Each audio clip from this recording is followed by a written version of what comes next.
보자 합니다. 이전에 우리가 신바람이라는 말을 많이 들었습니다.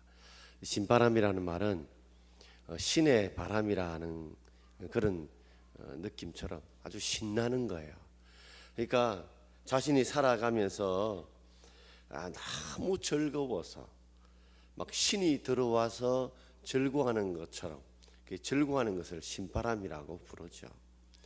바울이 그런 사역자였습니다. 자, 오늘 13절 우리 전반절을 같이 한번 읽어볼까요? 우리가 만일 미쳤어도 하나님을 위한 것이요. 바울은 자신이 하나님 앞에 미쳤다고 표현합니다. 내가 하나님 앞에 미쳤다. 이 미쳤다는 것이 정신이 나갔다는 것이 아니라 거기에 사로잡혀서 거기에 내가 홀딱 빠져서 거기에 내 마음과 생각이 빼앗겨서 내가 하나님 없이는 살 수 없다. 이것이 바울이 신바람 사역자처럼 자신이 하나님께 미쳤다는 거죠. 그런데 자신이 미쳐도 정신이 나가서 잘못된 것이 아니라 하나님을 위해서 미쳤다는 거죠.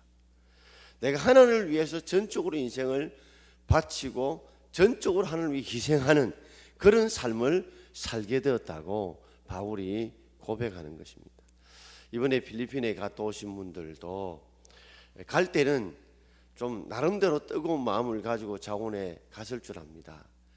그러나 어쨌든 말도 서툴고 환경도 서툴고 날씨도 모든 조건이 힘듦에도 불구하고 제가 이 목사님을 통해서 들은 것은 그래서 한국말로 전도를 하고 그럼에도 불구하고 그분들이 그렇게 나오게 되고 단지 우리처럼 등록하는 것 정도가 아니라 그것을 마치 개종하는 것처럼 결단코 쉬운 일이 아님에도 불구하고 80분들이 교회를 등록하고 그분들이 토요일 날 그렇게 불신자 초청 집회에 와서 주일날 나왔다는 것은 정말 대단한 일이 아닐 수가 없습니다.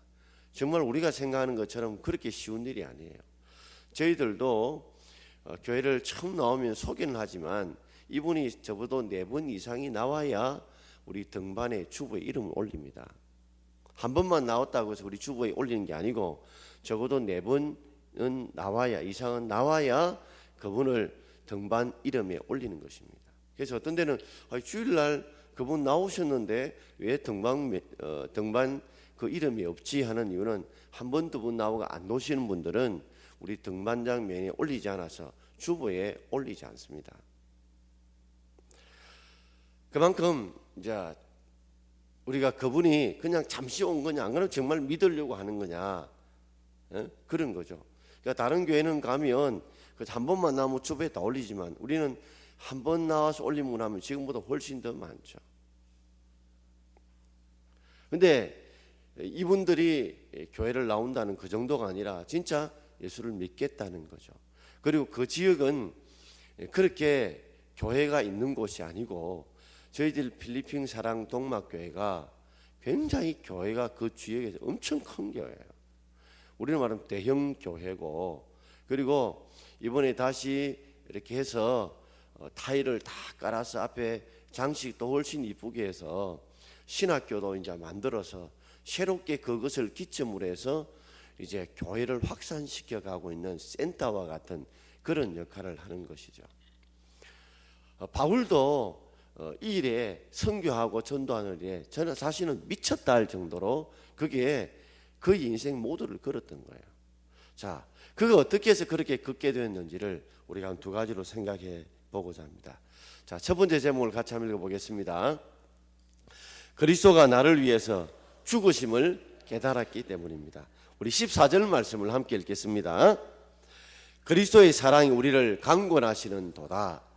우리가 생각하건대 한 사람이 모든 사람을 대신하여 죽었은즉 모든 사람이 죽은 것이다. 바울은 뭘 깨달았냐면 그리스도의 사랑이 나를 강권한다. 강제로 건면한다. 이 말은 뭐냐면 그리스도의 나를 꽁꽁 묶었다는 거죠. 내가 딴 일을 하지 못하도록 내가 거기에 매이도록 그리스도의 사랑이 나를 확 붙들었다는 거죠. 마치 포로가 되면요, 내가 마음대로 움직일 수 없잖아요. 그러나 그리스도의 사랑이 강권했다는 말은 내가 다른 일에 하고 싶어도 할 수 없을 정도로 그리스도에게 충성하고 그리스도의 복음을 전하고 그리스도를 사랑하고 그리스도를 위해 헌신하는 일에 거기에 내가 온전하게 포로되어서 거기에만 일을 집중했다는 거예요. 그가 왜 이 그리스도의 사랑에 포로가 되고 그게 모든 헌신을 하게 됐냐면, 우리가 생각해 보니 모든 사람이 대신하여 죽어선적, 즉 한 사람, 즉 예수님이 모든 사람을 대신하여 죽었다. 십자가의 죽음의 의미를 바울이 비로소 깨달은 거예요. 십자가의 예수님의 죽으심의 의미를 깨달았는데, 한 사람, 예수님께서 모든 사람을 대신하여 죽었다. 바울은 이제는 그렇게 생각하지 않았어요. 예수님이 죄인 되어 죽었다고 생각했지, 자기 잘못으로 죽었다고 생각했지. 예수님이 죽으신 이유가, 예수님이 십자가에 죽으신 이유가 바로 모든 사람의 죄를 대신하여 죽었다는 것을 깨달아지고 바울이 믿어진 거예요. 그래서 예수님이 십자가에 죽으시면 예수님의 자신의 죄 때문에 죽은 것이 아니라 모든 사람의 죄를 대신 짊어지시고 예수님께서 십자가에 죽으셨다는 거죠. 그래서 예수님의 십자가에 죽으심은 모든 사람이 죽은 것이다. 즉 모든 사람의 죄를 대신하여 죽으신 것이라는 것을 바울이 깨달아졌고 믿어졌고 확신되어졌기 때문에 그의 인생과 그의 삶과 그의 모든 것이 변하게 된 것입니다. 자, 로마서 5장 7절과 8절 우리 함께 읽어보겠습니다.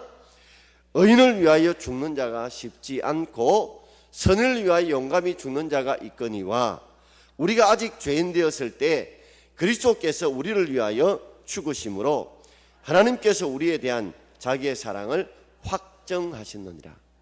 자, 의인을 위해 죽는 사람, 선을 위해 죽는 사람이 있습니다. 자, 저 사람이 어려운 사람이다.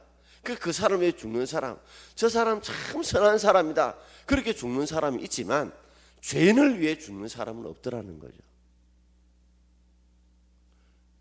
죄를 지은 저 사람을 위해서 죽는 사람은 없는데, 예수님은 어떤 분이냐면 의인을 위해 죽는 사람, 그리고 선을 위해 죽는 사람이 있어도 죄인을 위해 죽는 사람이 없는데, 아직 우리가 지금 죄인 되었을 때 죄인의 신분으로 죄인의 삶을 살아가고 있는 우리를 위해서 그리스도께서 십자가에 죽으셨다는 거죠. 그러니까 십자가의 죽음은 선한 사람을 위해 죽은 것도 아니고 의인을 위해 죽은 죽음이 아니라 죄인들을 위해서, 죄인들을 죄 가운데에서 구원하시고 하나님께 용서받게 하기 위해서 예수님께서 십자가에 죽으셨다는 거죠. 그걸 통해서 하나님은 우리에게 뭘 보이시냐면, 하나님의 아들 예수님을 모든 사람의 죄를 대신 짊어지고 죽게 만드신 이유는 내가 너희를 이만큼 사랑한다. 내가 너희를 이만큼 사랑한다.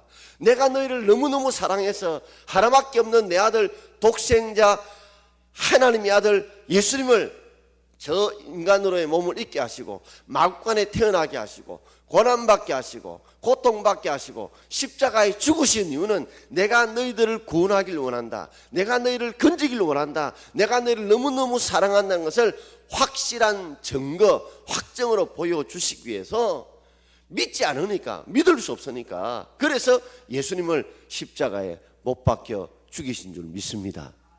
바울이 그걸 깨달은 거야. 그걸 깨닫고 나니까 그 생각이 바뀌고 그 중심이, 그 인생의 방향이 바뀐 거죠. 그 16절에 그는 이렇게 말하고 있죠. 자, 16절입니다. 같이 읽어봅시다.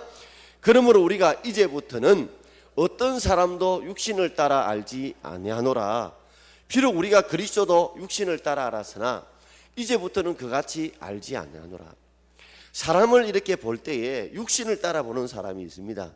저 사람 어느 가문에 얼마만큼 배웠고 어느 집안의 사람이고 무슨 일을 하고, 보통은 우리는 이 육신의 관점에서, 사람의 관점에서 사람을 바라봅니다.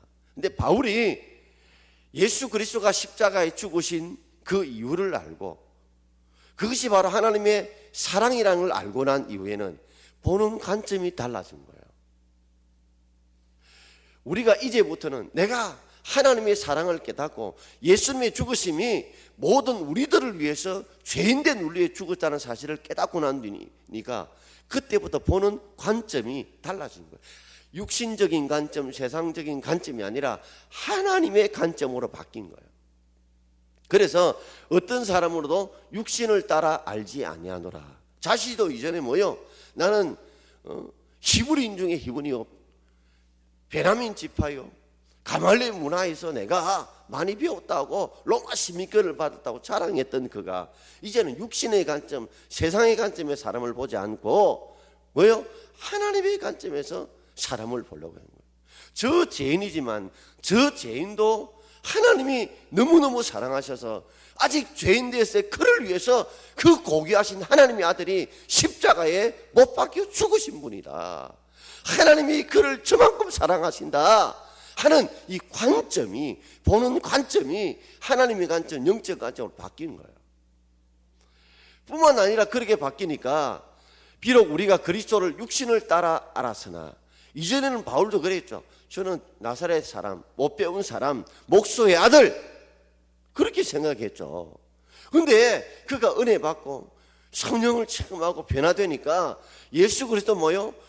나사렛 사람, 목수의 아들로 본 것이 아니라 바로 저분이 우리의 모든 죄를 대신 지시고 십자가에 죽으신 하나님의 아들이다.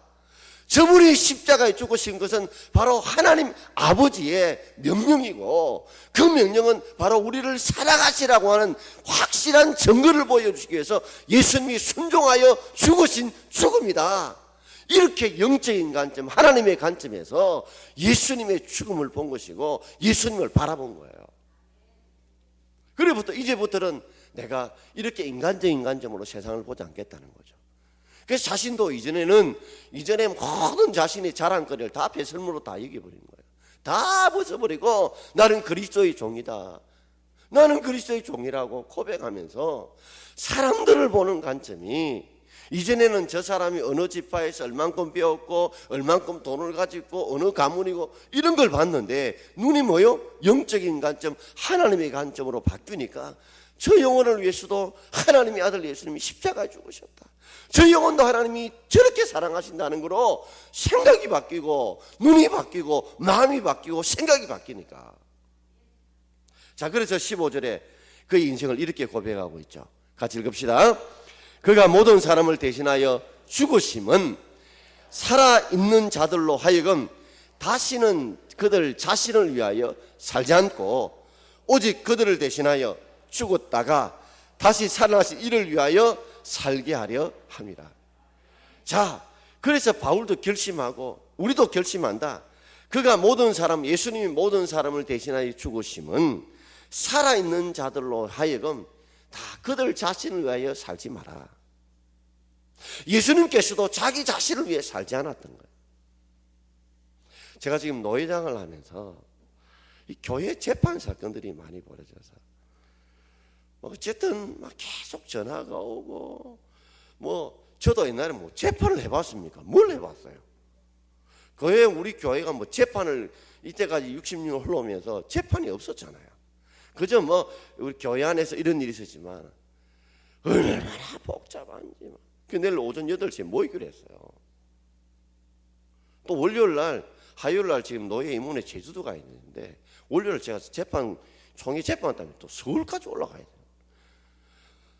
이전에 벌어놓은 일, 저는 아무것도 모르는데 이 노회장이라는 것 때문에 또 올라가야 돼요.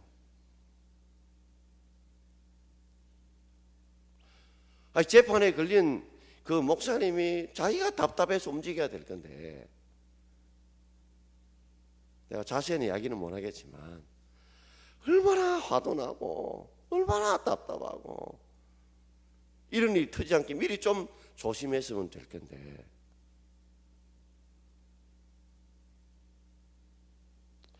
어쨌든 간에 참 돌아오면서 그래서 오늘 저는 이 설교 준비하는 데 계속 6시부터 전화했던 것부터 8시까지만. 근데 제 마음에 오늘 설교를 준비해 그런 거예요. 저 교회도 하나님께서 저 영혼들 위해 사랑하신 것이 아니냐. 아무리 힘들고 바빠도 올라가야 되겠다.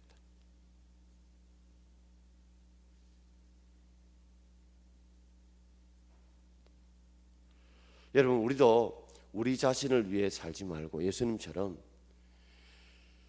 오직이란 그러나 뜻이요, 그러나 그들을 대신하여 죽었다가 부활하신 살아나신 하나님을 위해서 우리가 살 수 있는 저와 여러분 되길 바랍니다. 정말 예수님께서 우리를 위해 십자가에 죽으셨다는 걸 안다면, 그분을 우리의 모든 것 주신 걸 안다면, 우리도 그분을 위해, 나를 위한 삶이 아니라 하나님을 위해, 그리스도를 위해 살아가는 그 삶이 진정 복된 삶이요, 그 삶이 진짜 인간다운 성도다운 삶인 줄 믿습니다. 여러분, 부모님들이 다 일찍 돌아가시고 남매만 있었는데 밑에 누나가 있고 밑에 남동생이 있었어요. 누나가 사춘기 시절에 이 병에 걸렸어요. 병에 걸려가지고 이제 병이 나가지고 이 혈액을 공급을 받아야 되는데, 아래층이 네거티브 아주 특이한 이 체질이다 보니 피를 구할 수 없었어요. 그래서 거의 죽어가는 상황 속에서 마침 남동생 하나가 같은 혈액형을 가졌어요. 그래서 남동생의 피를 수혈 받아서 죽을 뻔했던 그 누나가 살아난 거예요. 나중에 이제 이야기를 듣다 보니까 의사 선생님을 들었던 이야기 중에 하나가, 남동생이 그때 이 초등학생이었는데 이 피를 빼고 난 뒤에 하는 말이, 의사 선생님, 제 이제 언제 죽나요? 이래 이야기했다는 거예요. 이 어린아이니까 수혈을 해서 자기 피를 뽑아내면 자신이 피를 주고 죽는다고 생각했던가 봐요. 중학생이었던 누나가 그 이야기를 듣고 이 동생이 자신이 죽을 각오를 하고 나를 위해서 피를 주었다, 헌혈했다는 사실을 누나가 깨달은 거예요. 그리고 누나가 그때부터 이 동생 하나를 위해서 내가 뒷바라지 하겠다고 결심을 하게 된 거예요. 이 누나가 결혼도 하지 않고 이 동생을 뒷바라지. 그래서 남동생이, 누나야 결혼 좀 해라. 이제 누나 삶을 살아라 해도 이 누나가 죽을 때까지 이것을 이야기하지 않다가 나중에 그가 죽을 때에 내가 여차 해서 내가 결혼도 하지 않고 너를 뒷바라지했던 이유는 너가 나를 위해서 죽을 각오를 하고 헌신했던 그 사랑에 내가 보답하기 위해 살아왔다. 나는 이 삶으로 행복했다 하고 그렇게 누나가 죽으면서 마지막 남동생에게 그 마음을 전했다는 거예요. 그러니까 남동생이 얼마나 가슴이 아팠을까, 얼마나 고마웠을까요? 하물며 사람도 그렇는데 우리의 삶도 그렇습니다. 여러분, 여러분이 하나님의 자녀된 줄 믿습니까? 우리가 그저 된 것 아니잖아요. 그는 하나밖에 없는 하나님의 아들께서 이 땅에 인간의 몸을 입으시고 고난당하시고 죽으심을 통해서 우리 죄를 용서해 주시고 대신 십자가에 죽으심으로 하나님 우리를 사랑해 주신 사랑 때문에 우리가 하나님의 아들을 되었다면, 하나님의 딸이 되었다면, 하나님의 자녀가 되었다면, 우리 남은 생에도 우리 자신을 위해 살지 말고 우리가 하나님을 위해서 헌신하는 삶을 살아갈 수 있는 저와 여러분 되기를 주의 이름으로 축원합니다. 자, 그렇다면 두 번째로 바울은 그리스도를 위해서 그러면 살아가는 삶이 어떤 거냐? 그는 두 가지로 내가 그리스도에 살아간다고 다짐을 합니다. 첫 번째는 그리스도 안에 있으면 새로운 피조물됨을 선포하는 일이었습니다. 자, 오늘 17절 말씀 우리 함께 읽어보겠습니다. 그런즉 누구든지 그리스도 안에 있으면 새로운 피조물이라, 이전 것은 지나갔으니 보라 새 것이 되었도다. 바울을 자신을 돌아보면 정말 죄인 중에 괴수죠. 왜냐하면 예수 믿는 사람들, 선한 사람들, 믿음의 사람들을 그가 때려잡고 그리고 감옥에 보내고 죽이겠던 그건 악한 사람이죠. 그런데 그런 나조차도 주님 앞에 자신의 죄를 내어놓을 때에 하나님께서 그리스도의 사랑으로 자신의 죄를 용서해 주시고 그런 자신을 하나님의 복음 전하는 사도로 세워주신 것, 이 하나님의 이 놀라운 사랑, 자신이 이제 새 피조물이 되었다는 거죠. 이전에 자신이 허물과 많은 그런 것 다 하나님 잊으시고 다 용서하시고 그저 그리스도의 사랑으로 자신을 품어주어서 그저 무조건적인 사랑으로 용서해 주셔서 자기를 새 피조물로 만들어 주셨다는 거죠. 이전 것은 지나갔으니 보라 내가 새 것이 되었다. 나도 이 사랑을 전해야 되겠다. 나도 이 사랑을 전해야 되겠다. 세상에 어떤 죄를 지었든지 간에, 어떤 죄 가운데 있든지 간에, 어떤 과거의 허물이 있든지 간에 그리스도 예수께서 우리를 위해 대신 십자가에 죽으시고 그러므로 우리를 사랑하시고 자신을 주신 그 하나님의 사랑을 우리를 깨안으시고 사랑한다는 이 사랑을 내가 받았으니 나도 전하는 삶을 살아야 되겠다. 그게 바울이 바로 새 포조물 된 이것을 선포하는 삶이었어요. 이번에 필리핀에 17분이 가셨잖아요. 정말 짧은 기간이었어요. 근데 그분들 이야기를 제가 이 목사님들 간접적으로 들어보면 내가 남은 생에도 내가 헌신하겠다. 거기 가겠다. 여러분, 거기에 가는다는 것이 날씨부터 음식부터 모든 조건이 만만하지 않습니다. 마닐라에서 다시 비행기를 타고 타콜로만 가야 돼요. 그리고 저녁에는 다시 잘 나올 수가 없어요. 타콜로만은. 저도 몇 번 갔지만 아침 비행기를 타야 또 올 수 있어요. 안 그러면 거의 연착이 돼요. 그쪽에는 사람이 안 차면 비행기 안 떠요. 그래서 제가 공항에 6시간, 7시간 있었던 적도 있었어요. 우리하고 상황이 만만하죠. 지금은 공항이 좀 수리됐습니까? 지금도 양철 지붕입니다, 여러분. 가보면 우리가 생각하는 거하고 전혀 달라요. 아니, 공항이 양철 지붕으로 되어 있어요. 그러나 중요한 사실은 저도 제가 그렇잖아요. 내 같은 자를 하나님이 사랑하셔서 목사로 세워주셨다. 이것만 해도 얼마나 감사한지 몰라요. 여기에 저보다 어렵게 다 믿음으로 열심히 사는 분들이 많이 계세요.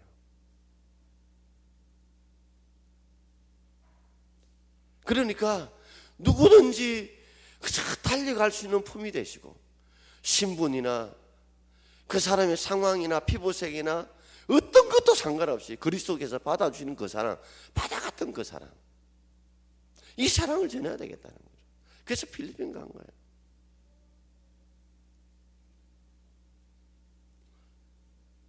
세상은요 다 조건을 따집니다. 하나님은 조건 없이 무조건적으로 받아주시고 사랑해 주시고 하나님의 자녀로 삼아 주시는 줄 믿습니다. 자, 건너뛰어서 로마서 1장 16절. 자, 같이 읽어봅시다. 로마서 1장 16절입니다. 내가 복음을 부끄러워하지 아니하노니 이 복음은 모든 믿는 자에게 구원을 주시는 하나님의 능력이 됨이라. 할렐루야. 이 복음은요, 예수 그리스도가 우리 죄를 대신 지고 십자가에 죽으셨다. 그 하나님의 사랑을 십자가를 통해 보여주셨다. 그럼 누구든지 예수 그리스도가 하나님의 아들 되심을 믿고 내가 하나님의 아들을 믿는 믿음으로 살겠다면 누구든지 받아주는 게 바로 하나님 복음의 구원의 능력이라는 겁니다. 차인표 씨와 신혜라 씨가 이제 입양을 했잖아요. 브래드 피트, 안젤리나 졸리 같은 미국의 배우들이 입양을 했잖아요. 입양한 아이들을 보게 되면 어떻게 해서 입양을 했냐 물어보면 아이가 똑똑해서 잘생겨서 그런 게 아니에요. 끌리더라는 거예요. 보면 어찌 보면 피부색이나 모든 조건을 보면 더 좋은 아이들, 더 괜찮은 아이들, 더 정상적인 아이들, 똑똑한 아이들이 많음에도 불구하고 그 마음에 저 아이를 살려야 되겠다, 사랑했다는 마음을 주신 거예요. 그래서 그들을 양자로 삼은 거예요. 삼고 나면 호적에 올리죠. 그 혜택을 누린 것과 똑같아요. 우리가 하나님의 자녀 됐다는 엄청난 권세와 능력인 줄 믿습니다, 여러분. 이제 우리 하나님의 자녀 되어서 예수 이름으로 기도하면 하나님이 우리를 도우시고 우리에게 은혜를 베푸시고 우리와 함께 하시고 그리고 우리의 기도에 하나님 응답해 주시는 놀라운 복이 그 속에 들어있는 줄 믿습니다, 여러분. 이제 하나님의 백성은 하나님이 지켜주시고 이름을 부를 때마다 도와주시고 응답해 주시고 역사해 주시는 이 복은 세상의 복과는 감당할 수 없는 양자의 복이라는 거예요. 그래서 바울은 이 새 피조물된 이것을 전파해야 되겠다는 거죠. 그리고 한 가지 더, 그는 그래서 이제 화목케 하는 이 직책, 이 복음 전하는 하나님과 백성이 화목케 하는 직책을 수행하고자 이 일을 결단합니다. 우리 18절 말씀입니다. 함께 읽겠습니다. 18절입니다. 지금 방송실에서 제가 좀 빨리 정리하니까 정신을 못 차리는 것 같아요. 자, 18절 같이 읽겠습니다. 모든 것이 하나님께로서 났으며 그가 그리스도로 말미암아 우리를 자기와 화목하게 하시고 또 우리에게 화목하게 하는 직분을 주셨으니, 바울은 모든 것이 하나님께 났다. 모든 것이. 여러분, 우리의 생명도 우리의 죽음도 우리의 화와 우리의 복도 다 하나님의 손에 달린 줄 믿습니다. 여러분, 우리가 아무리 잘나고 우리가 아무리 똑똑해 보십시오, 하나님 후 불면 그래서 끝나는 거예요.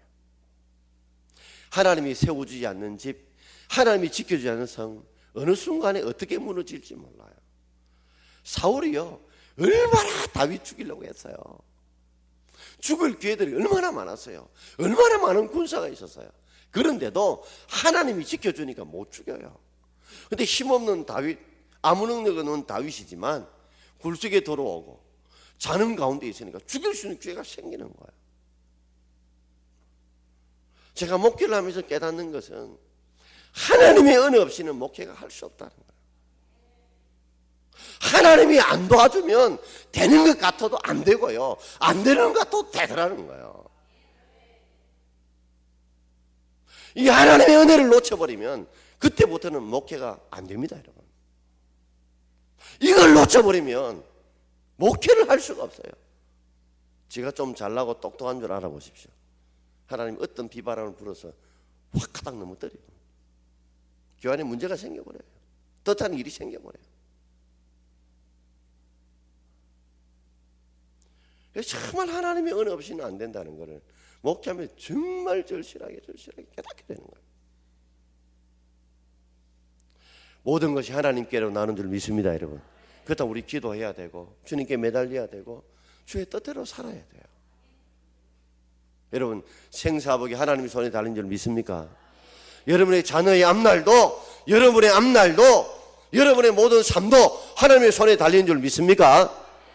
있다면, 우리 인생은 하나님이 모든 주권을 가지고 믿는다면 우리는 그 하나님의 뜻을 위해, 하나님을 위해서 헌신하는 삶을 살아야 하는 더 큰 사랑을 받게 돼요. 모든 것이 하나님께로 나서니 그가 그리스도로 말미암아 우리에게 자기와 화목하게 하시고, 예수님 때문에 하나님 우리가 화목하게 하신 거예요. 그리고 우리에게 화목케 하는 직분, 말씀을 주셔서 뭐요? 너희들도 이제 복음 전하여서 그 만백성들로 하여금 하나님 관계가 화목하게 만들어라. 왜요? 모든 생사복이 하나님께로 나오는데 저 인간의 모든 문제가 어디에 있는 거예요? 하나님 관계가 막힌 데 있는 거예요. 하나님 관계가 등진돼 있는 거예요. 그러므로 이 하나님의 관계를 풀어주는 일, 그게 뭐 화목케 하는 일이죠. 우리가 그리스도의 사신되어서 복음 전해서 하나님의 관계가 풀어지도록, 하나님 막힌 관계가 뚫혀지도록 함으로써 그들이 뭐예요? 하나님의 모든 복을 누리는 삶, 구원받는 삶을 살도록 그렇게 하는 것이 우리에게 주신, 바로 바울이 에게 주신 하나님의 화목케 하는 그런 직책을 감당한 일이라는 거예요. 바울은 이 일에 이것 때문에 미친 거예요. 사랑하는 성도 여러분, 우리가 살아가면서 세상의 모든 문제의 근원이 어디에 있다고 봐요? 막히 있는 거에 있는 거예요. 우리 성도님들 중에서도 이렇게 혈관이 막히신 분들이 있었거든요. 어떤 분은 막힌 것을 뚫지 못해서 지금도 병상에 계신 분이 있는 반면에 막힌 것이 뚫혀져서 그저 건강 회복되신 분도 계세요. 혈관에 하나 막힌 그 하나 때문에 사람이 죽고 사는 문제가 달려있어요. 그러나 우리의 삶에 그보다 더 큰 것은 하나님과 우리 사이가 막혀버리면요, 이거는 죄로 막혀버리면 여러분 모든 게 안 됩니다. 모든 게 안 돼요. 이 막힌 문제를 풀기 위해서 예수님이 이 땅에 오셨고, 그리고 이 문제를 풀게 만드는 사신의 역할을 우리에게 주신 거예요. 그래서 모든 백성들이 우리만 잘 살고 잘 먹고 기쁨을 누린 것이 아니라 아직 예수를 모르는 사람들에게, 하나님을 알지 못하는 사람에게 당신이 하나님의 관계가 뚫히면, 하나님의 관계가 회복되면 당신도 하나님의 자녀가 될 수 있고 그런 은혜와 복을 누릴 수 있다는 거, 그거 전하는 사역. 내만 복 받는 것이 아니라 함께 복 받는 사역, 함께 은혜를 나누는 사역에 내 인생을 걸겠다는 거예요. 사랑하는 성도 여러분, 오늘 바울은 그리스도의 죽음이 뭐라는 것을 분명하게 깨달은 순간부터 그 인생의 방향이 달라졌어요. 그래서 자신이 새 피조물이 되게 됐고, 피조물 되고 난 뒤부터 하나님의 그 만나게 되면, 관계만 뚫히기도 회복되면 하나님의 모든 복이 흘러나오니, 그 복을 모든 성도들이 구원의 복과 그리고 하나님 주시는 모든 생사의 복을 받게 하기 위해서 우리를 뭐요? 그리스도의 복음을 전하는 하목하는 직책을 주셨다는 거죠. 그래서 여기에 있는 모든 직분자들이 다 하목하는 직책을 가진 거예요. 오늘도 우리가 필리핀뿐만 아니라 앞으로도 계속해서 우리가 지역 사회를 위해서, 또 이방 땅에 복음 전하는 사역을 위해서 이렇게 신바람 나는 사역자인 바울처럼 우리도 정말 그리스도의 사랑을 깨달아서 정말 저들도 새 피조물 될 수 있도록, 그리고 그 사역을 전할 수 있는 그런 하목하는 지시를 감당할 수 있는 저와 여러분 되기를 주의 이름으로 축원드립니다.